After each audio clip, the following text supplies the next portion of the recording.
Hello, fellow drone enthusiasts, and shout out to my friends at the Drone Seekers, Marcus Crawford, otherwise known as Idaho Sledhead, on my YouTube channel here. Hey, as promised, I did an introduction the other day and a little bit of an unboxing of the Hubsan Zino drone. It has some significance in that it's a fairly cheap price point.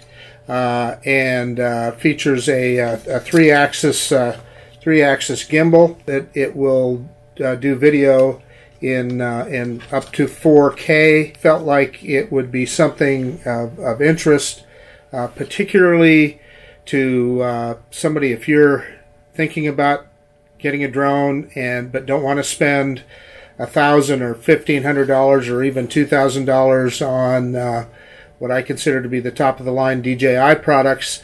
I think, I hope that this little Hubsan Zino is a valid option for you, and you can still take good aerial videography and photography with it.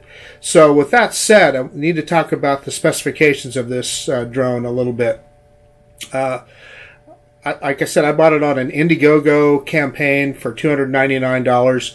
It's currently on Hubsan's website for $369. That price may or may not come down. It's still, for the features, that's a pretty reasonable price, and I think a good starting point for somebody to want to get into the hobby.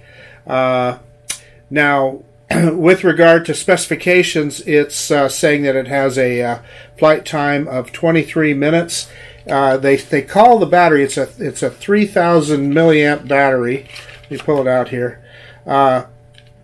They call it an intelligent battery, but I don't know. There's no lights on it or anything like that that signifies any circuitry in there. But in any case, that's what they're calling it, an intelligent battery. So we can take their word for that.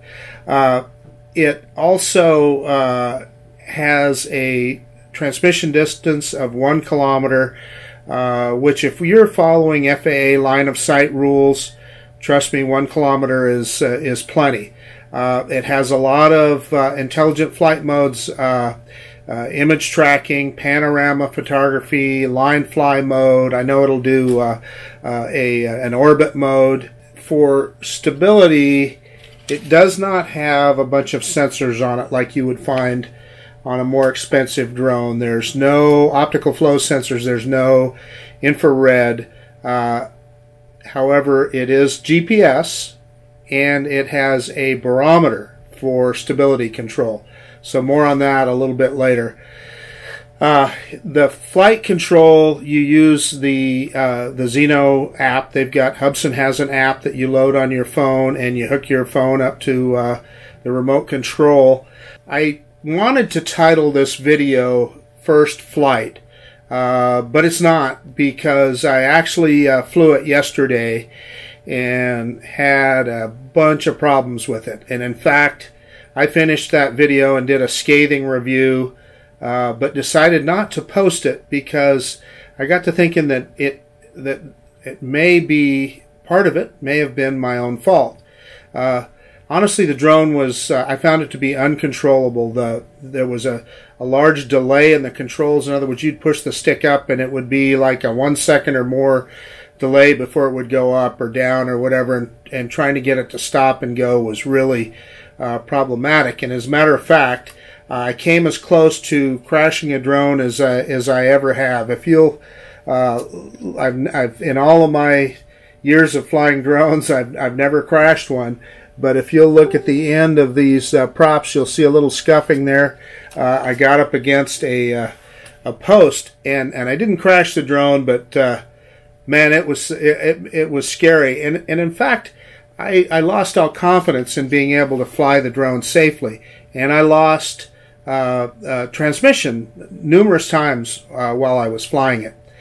So getting back to that, it uses a Wi-Fi transmission signal for both video and control. So it occurred to me that maybe I didn't get it all hooked up correctly, and I did some experimentation when I got home, and I think there was a step that I missed when I was trying to fly it yesterday. That said, that does not bode well for a beginning flyer. Obviously, I'm experienced. I've flown a ton of drones. If you've looked at some of my other videos, I've everything from some of the toy GPS drones all the way up to my go-to drone, which is a Mavic 2 Zoom, and I've done a bunch of DJI stuff. So I think I'm, you know, fairly knowledgeable and how to get a drone, hook up a drone to a controller, etc., get them to bind and so forth. And this one is far more difficult and requires more steps than any drone I've ever seen. But even with all that, if it will do what they say, it'll be an awesome little drone. So all of that said, I guess I wanted to mention too that the camera on this thing, it has an Ambarella processor on it, which everybody, if you understand, Ambarella is top of the line when it comes to video processing. That and Sony are probably a couple of the best. I think Ambarella is the one that GoPro uses. And the video that I did get back from my flight yesterday seemed to be pretty darn good. So I've got the camera set on 1080p because I think once you upload it to YouTube, there's so much compression. I just think apples to apples, it's probably better to see it in 1080p. I will go out in the field now. I'm going to go out to a park that I fly at quite a bit, and we'll see if we can successfully get this thing up in the air this time, and we'll try, maybe, hopefully, try some of the intelligent flight modes with it and see how it works. If it doesn't perform, if I have the same issues that I had previously, you know, it won't be good. So anyway, we'll see how it goes. Hey, I want to add just one more thing here before I get the video started here. I just am getting ready to edit the video, and I reviewed the video that I got off of the drone today. I shot it in 1080p, 60 frames per second, and the quality was not that great. Yesterday I shot a video with the drone in 4K, and it was much better. So I just wanted to throw that out there, so when you see the video from the drone today, understand that it can do much better. And at the end of the video, today's video, I'll throw a little sample up of some of the video I took with it yesterday so you can see the difference. Okay, I thought I'd quickly show you my setup here. So there is the controller with the phone hooked up to it. The wire on the side here is made to kind of they tuck down in there. What I noticed with the iPhone is you have to move it over to the left, otherwise it tries to push the Siri activation button that's on the right side of the phone. So I position it just a little bit to the left. So then here is here's my camera setup. The Canon M50 on a tripod. We've got the drone. Okay, there's the drone setup on the pad. Okay, as promised, we're going to get this Hubsan Zino up in the air, and we'll see if I can avoid the difficulties I had yesterday. So I've got a screen recording going on the screen here. I'll go through what I need to do to connect it to the controller. I've already got the phone on and the hard wire hooked up to the controller, so I'll get it turned on. We'll do that. We'll do a compass calibration, and hopefully this thing will work as advertised.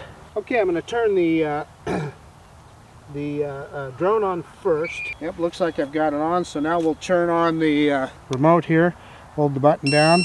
Well, so the lights are still, yeah, the lights, okay, so it looks like it's connected now. I'm going to see if I can enter the device. And it is saying not connected. There it's connected. It's showing weak GPS signal, which is to be expected. It's looking, well, it says it's got 15 satellites now, but it's still saying weak GPS signal. So, what I'm going to do is I'm going to go into settings here with the transmitter here, go into the controls part of the settings.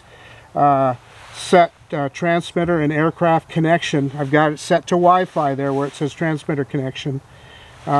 So then I'm going to click on Hubsan Zino at the top there and click connect.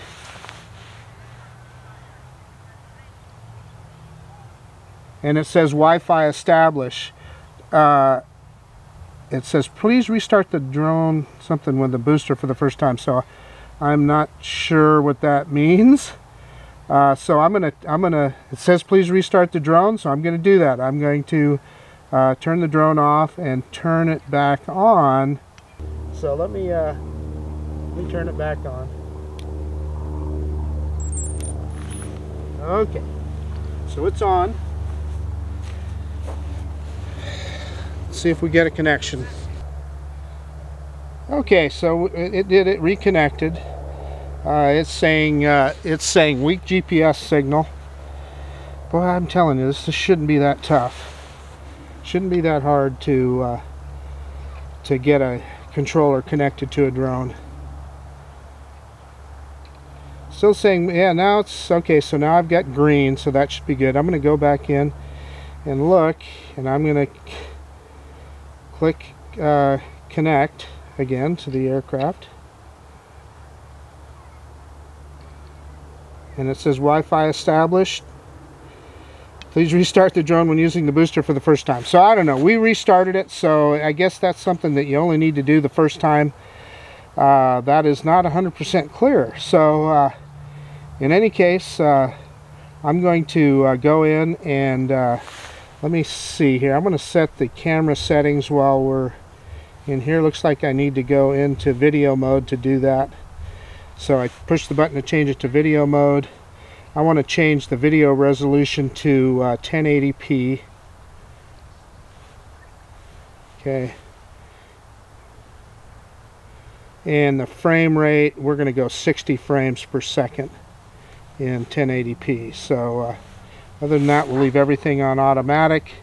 Let's see here. I'm going to do a compass calibration, even though it did not ask me to. I guess the other thing, I have to bind the aircraft. It says right here on the screen it's not bounded. So that's the GPS binding. That's another step that you have to take. So I'm going to press that, and you have to hold the phone close to the aircraft to do that. So we'll do that now.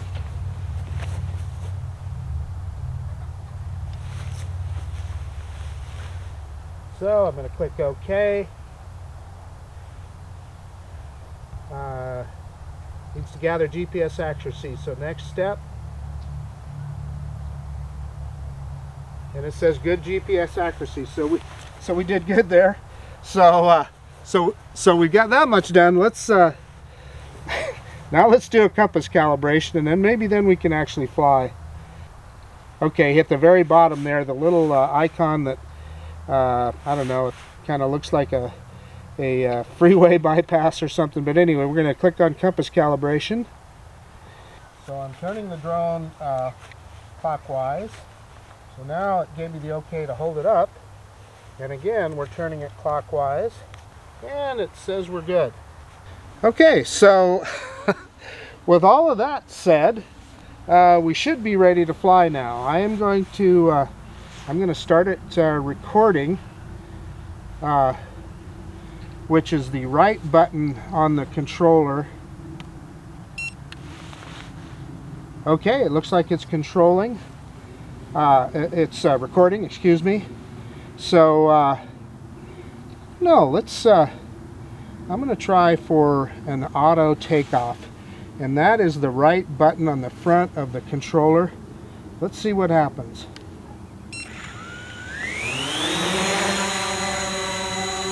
Wow, look at that.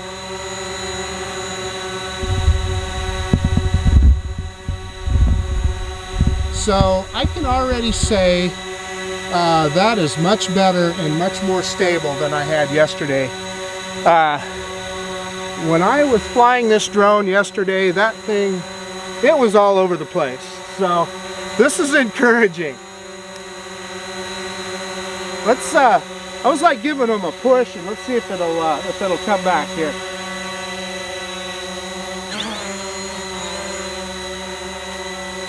Yeah, that's pretty good.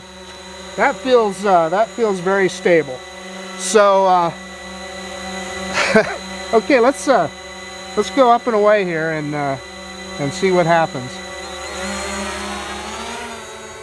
Wow, what a difference. This drone did not fly like this yesterday, so boy, I can't tell you how much better I feel right now. I was so disappointed yesterday. It was literally uncontrollable. So evidently that was my fault and I didn't hook it up correctly. Although, understand there's a lot of steps to getting this thing in the air. But still, at $299, if that's what it takes, I'm saying that's pretty reasonable, and it's certainly something anybody could learn. So I'm going to put my glasses on. Let's and man, it appears very stable up there, and I feel like I have a good control.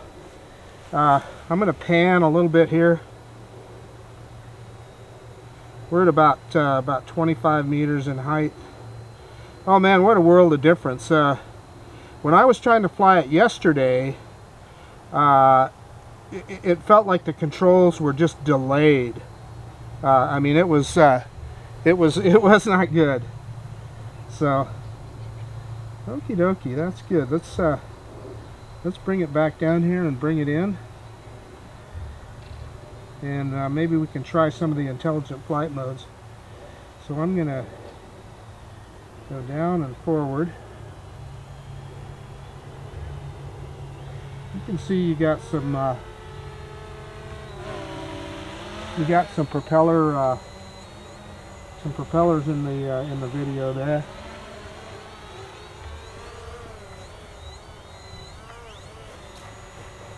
Yeah, it's a little, kind of got to get used to the controls on a new drone.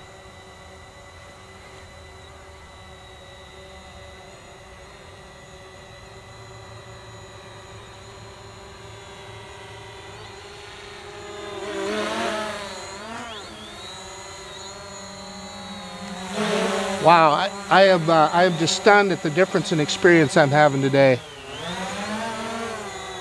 Okay, let's bring it in close to the camera here and get a good look at it hovering. This was impossible yesterday. I was not able to do this.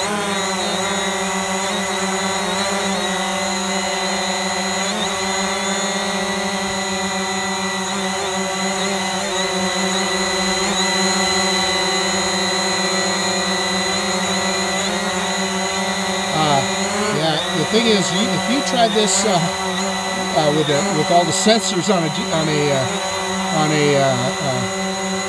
DJI drone, you would never get this close to the camera.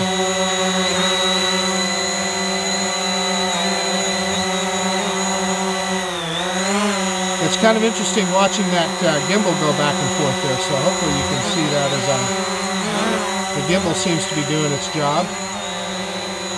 Okay, let's try something in the intelligent flight modes. I suppose the first thing to try is a circle. So I'm going to go up.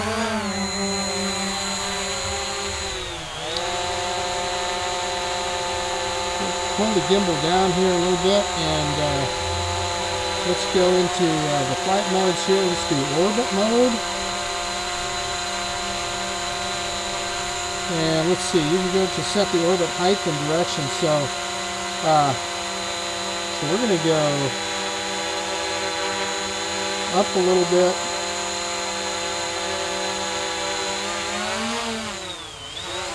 I'm going to go back, increase the radius a little, and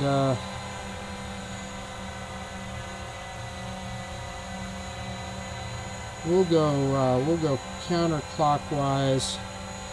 Let's see, so set the transmitter's location, you can do that, or set the aircraft's point of interest. So let's do that. Let's do the point of interest. So that's kind of cool. There's a couple ways to do it. So point of interest, next step. Oh, we got to hover above the desired POI. So looks like I need to move it forward here. Okay, so execute immediately. So it looks like I need to back up then. And let's kick the camera up here a little and execute.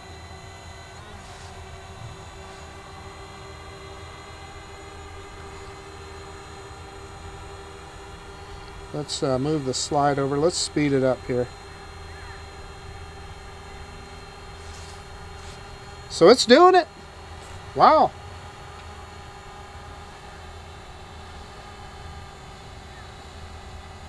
Wow, very smooth. I got to tell you, folks, this is so different than what I dealt with yesterday when doing this. So, yeah. Okay, we'll wait for it to get around the other side of us here, and we'll try something else. There's line fly mode. There's a couple other things here.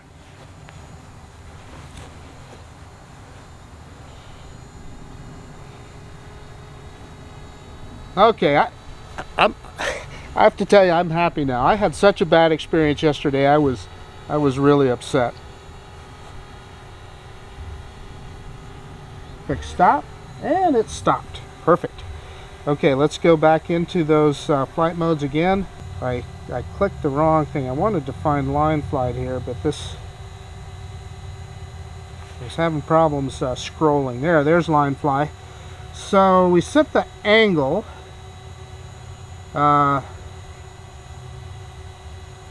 Man. So I get the speed part of it. We'll speed that up pretty good here. And the distance, I don't know, we're going to go 60 meters. And the angle, if I understand it correctly, if I put it on 90 degrees, it should fly sideways. So let's try that. It says we can preview flight route here.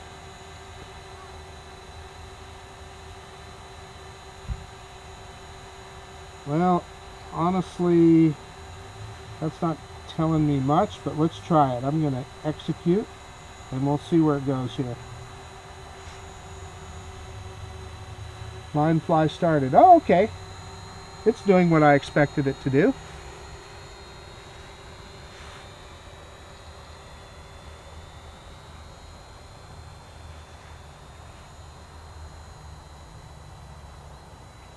And it stopped at the end of stick 6, and it's back into GPS hold mode. Wow, that's perfect. Okay, let's go back into that again, and let's try line fly mode. Let's see if we can bring it back. Let's go 180. I don't know. Would it be 180?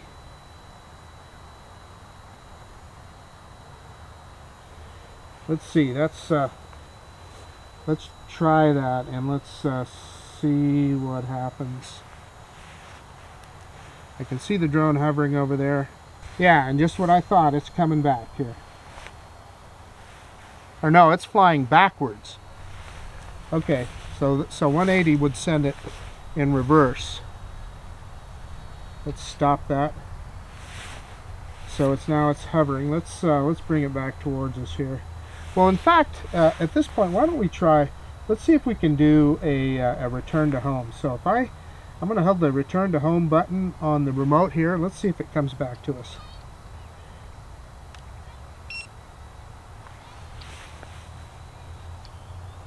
Yeah, and it looks like it turned towards us, so that's good.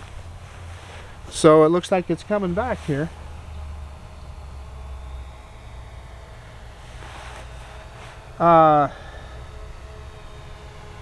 I'm looking at altitude. It really didn't change its height.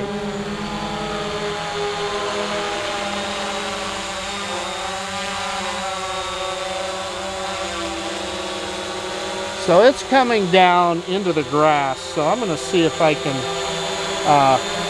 stop it here. Yeah, I was able to cancel return. So it's, I don't know if you can see this on the camera. Yeah, you can. So it's a little bit, it's off from the landing pad, so we definitely don't want to do that. Hey there, little drone. Okay, let's see what else we can try here. Back her off.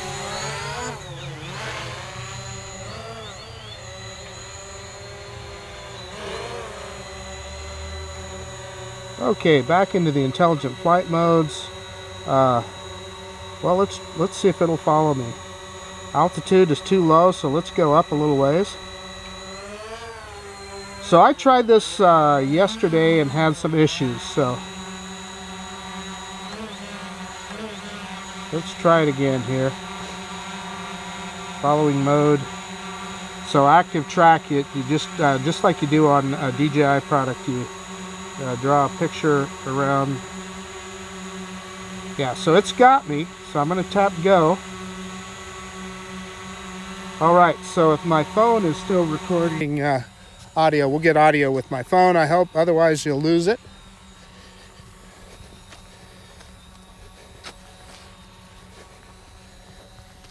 So one of the things that, like I lost it yesterday when I was trying to do this, the drone immediately lost me, but wow, it appears very accurate this time.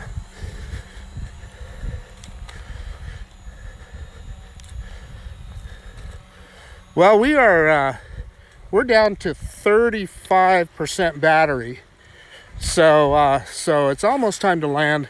Let me I'm gonna get out of this mode, and let's just do some free flying here. I'm gonna pick the camera up, yeah, maybe a little bit. Let's see if we can get some altitude. I'm gonna turn it around away from the sun. And let's just go straight up. Okay. Yeah, so it's giving me a battery warning.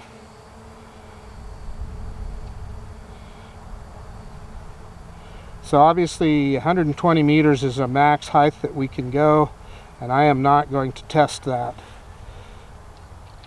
Yeah, so now it's telling me that the aircraft is so I've lost connection, and it automatically, because the battery was at a percentage, it went into return mode. So that's great, that's good news. Again, it's showing not connected, so I don't like that, but I can hear the drone up there, so I'm not too worried.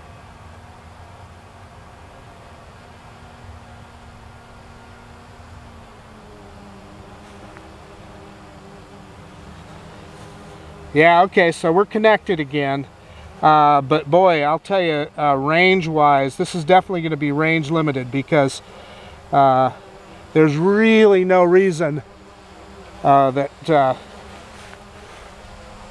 yeah, it's starting to come down. It's directly above me. Let's push the camera down. And you saw that was a little jerky, at least it was for me, so I assume that's a control thing. So I'm going to say what I see at this point is the weakness is the range. And we're going to exit out of, see if we can exit out of this so I can land it manually. And if it won't let me do that, it's going to land in the grass. Yeah, okay, it let me do it. Move the camera back up here.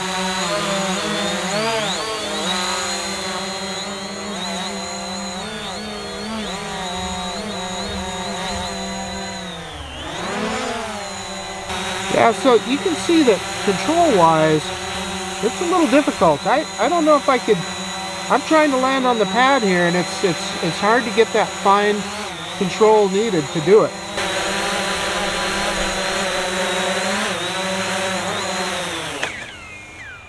Okay, folks. So that wasn't pretty, but it was the best I could do. So. Before I move the camera up here, I am going to remember to turn off the video. I'm going to do that on screen so that it'll save the video it took. Okie dokie. Let me get everything shut down here, and then we'll do a conclusion. Okay, the controller folds up nicely. Okay, when I did my first introduction video on this drone, where I took it out of the box, I explained that I was having difficulty getting it connected, and then all of a sudden it was connected. So, you know, I don't know exactly what happened, but in looking through the instructions again, that step where you find the Wi-Fi mode, I believe you're creating a couple of different Wi-Fi connections, one from the controller to the drone and another from your phone to the drone. Now, why your phone has to be connected to the drone, because it's already hardwired to the controller, I don't know, but that is a necessary step. So if you're flying this drone, make sure you do that. The other thing is make sure you do that GPS accuracy, which just takes a second. So anyway, it's the things that you have to do in order to fly this drone. That said, wow, it is. I went from yesterday that I was going to say, you know, nobody ever should buy this product, to today saying, yeah, it's amazing. For the $299 that I paid for this drone, it flies right. It's got a lot of good modes, very smooth flyer. As you can see, I had some difficulty landing it. That's probably pilot error as much as anything else. I may not be the most coordinated when it comes to the gimbals on the controller, but yeah, if you're just starting and you want to try out drone photography as a hobby, absolutely, I recommend this. The only concerns I had is when I was trying to get some altitude, I got up about 80 or 90 meters and it disconnected on me. Now that could be because it was getting low battery. I don't know. It went into low battery and went into return to home mode, and which is a great thing. That's exactly what you want it to do. But then it disconnected. But the other good thing is it continued to return home, which is awesome. That's exactly what you want it to do.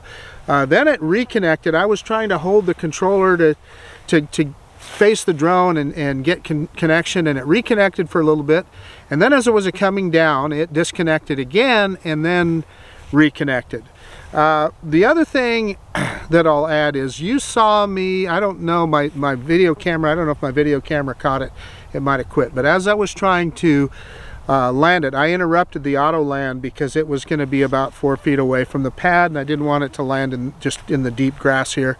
So I tried to manually land it. I struggled to have enough control to get it right down on that landing pad. Now, I'm not going to blame that on the drone. That could very well be the operator that doesn't have the fine motor control to be able to do those kind of things. I've never been the most coordinated person. Never said I was. But anyway, the Hubsan Zino drone, I paid $299 for it on Indiegogo. It's $369 on the Hubsan website right now. There's also various other Chinese websites, Geek Buying, Banggood, God, I'm trying to remember, GearBest. There's several of them that I believe are selling this product, but I think they're more expensive. So I think your best bet is to go to the Hubsan website to buy it. If you're new to the hobby, and even if you're an experienced flyer like me and you just want to try something else and have you know, a more casual drone to mess around with, yeah, here you go. For the price, it's hard to beat. You know, it's probably in the same price range as a Spark, and the Spark, knowing DJI products, is probably a little easier to get up in the air and mess around with. But the Spark does not have a 3-axis gimbal, and it does not have a 4K capability on the camera, and this does have that Ambarella processor, which is pretty good quality stuff. So we'll look at the quality of the video. I'm sure it's quite good from everything that I've seen in the past. What else? I guess so. The people are always trying to compare this to the DJI Magix. Not a fair comparison. You could buy 4 or 5 of these for what you spend on one Mavic. So you know, that's not, like I said, it's not a fair comparison, but it's Hubsan's first serious hobby drone. I would consider the rest of their drones, you know, maybe some of them like the 501S might have been kind of on the edge between a toy and a hobby drone. There's no question this is a real hobby drone, and if you don't want to spend a lot of money and you want to try out the hobby and see if you like it, well, I would pick up one of these in a heartbeat. And yeah, I guess that's about it. Also, I am going to, now I'm going to post a little bit of the screenshot of the mess that I had yesterday, and you'll see the struggle that I had controlling. And it'll be off the screenshot on my camera because I forgot to shut off the camera on the drone when I landed it. I was so flustered, so it didn't save the video. And we'll start that right now. So I fired up the motors manually. Let's try that again. Yeah, I can't get the button seems to be frozen on here. So let's just see if we can take off manually.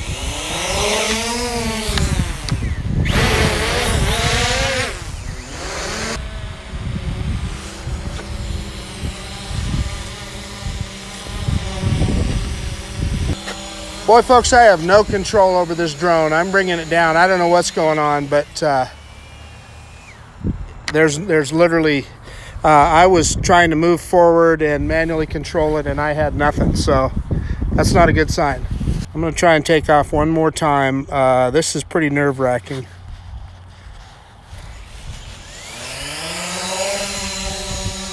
Okay, there it's doing an auto takeoff because it wasn't earlier, and now it's lowering. That's all by itself. I'm not doing anything. It's just I'm not touching the controls. It's falling down. It went down and went up. Okay, I hit the RTH button on the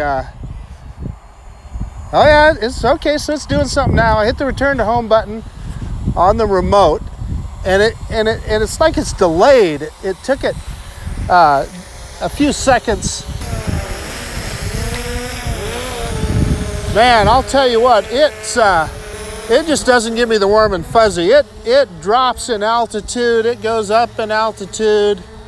There's no brakes on it. When you let go, I'm used to a DJI. Look at it, it's fallen back.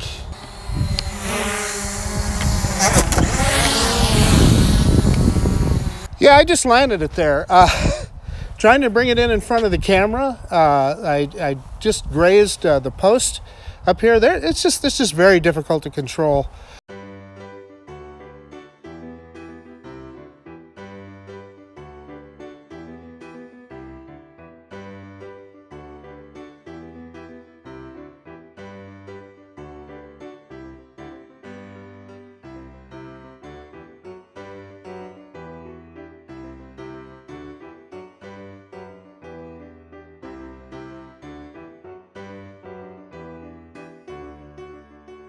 Hey, okay everybody, thank you so much for watching. This is Marcus Crawford, otherwise known as Idaho Sledhead on my YouTube channel, out. And there again, thank you so much for watching. And if you like my stuff, consider subscribing to my channel. Thank you.